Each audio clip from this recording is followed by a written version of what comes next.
Good morning. मैं हूं BK Singh और आप देख रहे हैं शाही पाठशाला। Daily hand retain current affairs लेकर मैं आपके बीच उपस्थित होता हूं। तो आइए शुरू करते हैं। आज है 29 जुलाई और पेज संख्या है 139। पहला है, ऐसी अदालत जहां गैर कानूनी या असंवैधानिक तरीके से किसी को आरोपित मानकर सजा सुना दी जाती है, ऐसी अदालत को क्या कहते हैं? तो ऐसी अदालत को कंगारू कोर्ट कहा जाता है। हाल के दिनों में कंगारू कोर्ट काफ़ी चर्चा में रहा था, इसलिए मैंने यहाँ पर शामिल किया है।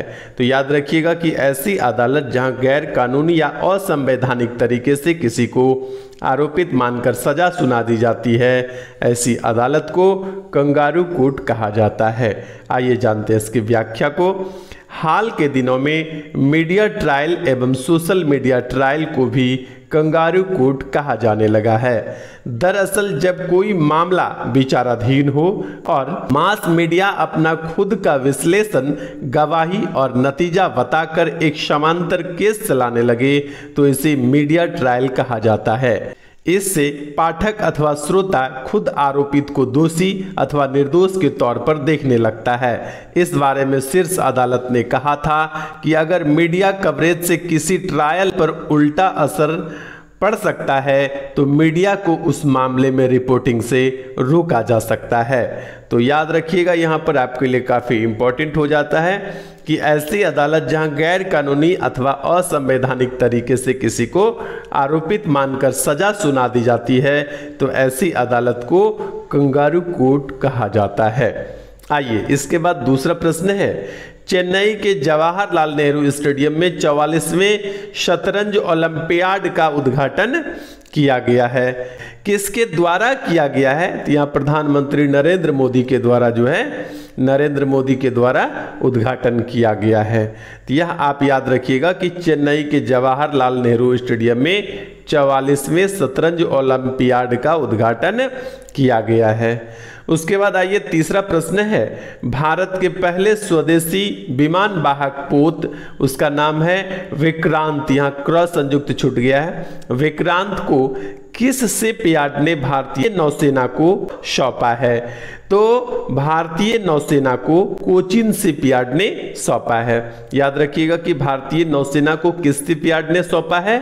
तो भारतीय नौसेना को कोचिन शिपयार्ड ने सौंपा है। और पहला स्वदेशी विमान वाहक पोत है, इसका नाम क्या है? विक्रांत। याद रखिएगा, नाम आपके लिए इंपॉर्टेंट हो जाता है। विक्रांत किसने सौंपा है? तो कोचिन शिपयार्ड ने सौंपा है। आइए नेक्स्ट चलते हैं चौथे प्रश्न पर। चौथा प्रश्न है, हाल ही में डॉक्टर निरुपमा राय की 2 पुस्तकें प्रतिरूप तुम्हारा और दूसरा पुस्तक है दिल की दहलीज के उस पार। निरुपमा राय, डॉक्टर निरुपमा राय की 2 पुस्तकें। पहली पुस्तक है आपका प्रतिरूप तुम्हारा और दूसरा पुस्तक क्या है? दिल की दहलीज के उस पार। ये 2 पुस्तक का लोकार्पण हुआ है। अब आपको बताना है कि डॉक्टर निरुपमा राय का संबंध जो है किस विश्वविद्यालय से है। तो डॉक्टर निरुपमा राय का जो संबंध है यह पूर्णिया विश्वविद्यालय से है। बिहार का एक जिला है पूर्णिया, पूर्वी बिहार में पड़ता है। तो पूर्णिया विश्वविद्यालय की हैं प्रोफेसर निरुपमा राय। उनकी 2 पुस्तक, एक प्रतिरूप तुम्हारा और दूसरा दिल की दहलीज के उस पार का लोकार्पण हाल के दिनों में हुआ है। तो यह बिहार के स्टूडेंट के लिए ज़्यादा इंपॉर्टेंट हो जाता है।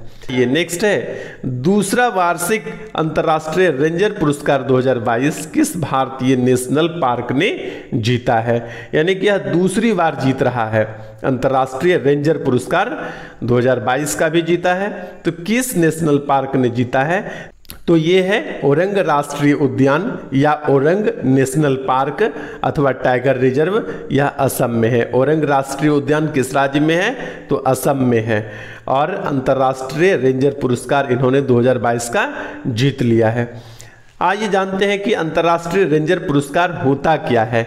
दरअसल रेंजर पुरस्कार International Union for Conservation of Nature और World Commission on Protected Areas द्वारा प्रदान किया जाता है।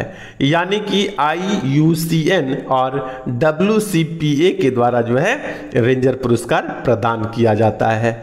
यह पुरस्कार उन लोगों अथवा उन संस्थाओं को प्रदान किया जाता है जिन्होंने पृथ्वी के जंगली स्थानों और वन्य जीव की रक्षा करने के लिए उल्लेखनीय कार्य किया है। तो याद रखना है आपको कि अंतर्राष्ट्रीय रेंजर पुरस्कार 2022 का किसने जीता है, तो औरंग राष्ट्रीय उद्यान असम ने या औरंग टाइगर रिजर्व असम ने जो है जीत लिया है। आइए नेक्स्ट है आपका इंग्लैंड के बर्मिंघम में आयोजित होने वाले राष्ट्रमंडल खेल 2022 में भारतीय दल का ध्वजवाहक किसे बनाया गया है।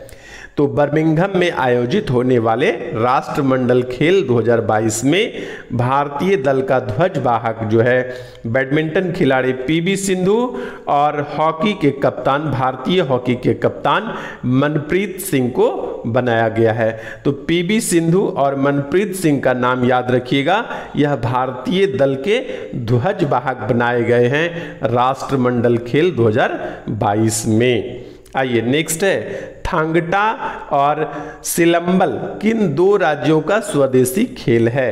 क्या क्या मैंने पूछा है, थांगटा पूछा है और सिलंबल पूछा है, यह किस दो राज्य का स्वदेशी खेल है। तो ये दो राज्य है, थांगटा है मणिपुर का और सिलंबल है आपका तमिलनाडु का। एक्चुअली हुआ क्या है कि हाल के दिनों में युवा कार्यक्रम और खेल मंत्रालय ने ग्रामीण स्वदेशी आदिवासी खेलों जैसे कि मलखंब, कलारीपयट्टू, गतका, थांगटा, योगासन, सिलंबम को खेलो इंडिया योजना के ग्रामीण स्वदेशी आदिवासी खेलों के प्रचार के घटक के तहत जो है पहचान की गई है और उसको बढ़ावा देने के लिए कार्य किया जा रहा है। इसलिए थांगटा और सिलंबल जो है यहाँ पर मैंने दो स्वदेशी खेल को प्रश्न में शामिल किया है। थांगटा जो मणिपुर का है और सिलंबल जो तमिलनाडु का, तमिलनाडु राज्यों का स्वदेशी खेल है। उसके बाद आइए चलते हैं नेक्स्ट प्रश्न पर। हाल ही में विश्व प्रसिद्ध बोनालू मेला भारत के किस राज्य में आयोजित हुआ है। मैंने बोनालू को पहले भी अपने करंट अफेयर्स में शामिल किया था और आज दोबारा शामिल कर रहा हूं। यह प्रश्न आपके लिए बहुत ज़्यादा इम्पोर्टेंट हो जाता है। साथियों, मैं आपके लिए जितने भी करंट अफेयर्स यहाँ उपलब्ध कराता हूँ सब के सब एग्जामिनेशन पॉइंट ऑफ व्यू से काफ़ी इम्पॉर्टेंट होते हैं। यदि आप नियमित रूप से करंट अफेयर्स पर बने रहे हैं और कोई एग्जाम देंगे तो उस एग्जाम के माध्यम से इस करंट अफेयर्स की महत्ता का पता चलेगा। ठीक है, तो आइए यहाँ पर देखते हैं बोनालू मेला जो है किस राज्य में मनाया जाता है। तो बोनालू मेला या बोनालू उत्सव जो है तेलंगाना राज्य में मनाया जाता है और जब से तेलंगाना का गठन हुआ है इसको क्या हुआ, बोनालू को तेलंगाना राज्य का राजकीय मेला जो है राजकीय उत्सव के रूप में मनाया जाने लगा है। बाद नेक्स्ट है, हाल ही में कोका कोला ने लिम्का स्पोर्ट्स के प्रचार के लिए किसे अपना ब्रांड एम्बेसडर बनाया है। तो लिम्का के प्रचार के लिए, लिम्का स्पोर्ट्स के प्रचार के लिए नीरज चोपड़ा को कोका कोला ने अपना ब्रांड एम्बेसडर बनाया है। तो ये भी क्वेश्चन आपके लिए इंपॉर्टेंट हो जाता है कि कोका कोला ने बनाया है, प्रचार किसका करेगा, लिम्का स्पोर्ट्स का करेगा और ब्रांड एम्बेसडर किसे नियुक्त किया गया है, तो नीरज चोपड़ा को बनाया गया है लिम्का स्पोर्ट्स का प्रचार करने के लिए। आइए फिर नेक्स्ट है, हाल ही में शुरू किया गया दिनेश सहारा लाइफ टाइम अवार्ड, दिनेश सहारा लाइफ टाइम अचीवमेंट अवार्ड होना चाहिए। क्या होगा, दिनेश सहारा लाइफ टाइम अचीवमेंट अवार्ड किस क्षेत्र के लिए जो है शुरू किया गया है। ये हाल ही में शुरू किया गया है, यह संगीत के क्षेत्र में दिए जाने के लिए शुरू किया गया है। क्या नाम है अवार्ड का, दिनेश सहारा लाइफ टाइम अचीवमेंट अवार्ड। यह संगीत के क्षेत्र में दिया जाएगा। क्या नाम है, दिनेश सहारा लाइफ टाइम अचीवमेंट अवार्ड जो संगीत के क्षेत्र में दिया जाएगा।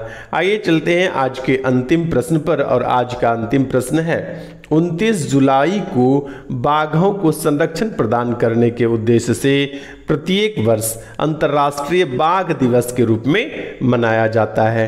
तो आज के दिन 29 जुलाई को आप याद रखिएगा कि अंतर्राष्ट्रीय बाघ दिवस के रूप में 29 जुलाई को मनाया जाता है। तो ये था आज का हमारा करंट अफेयर्स। बने रहिए शाही पाठशाला के साथ। आज के लिए इतना ही, धन्यवाद।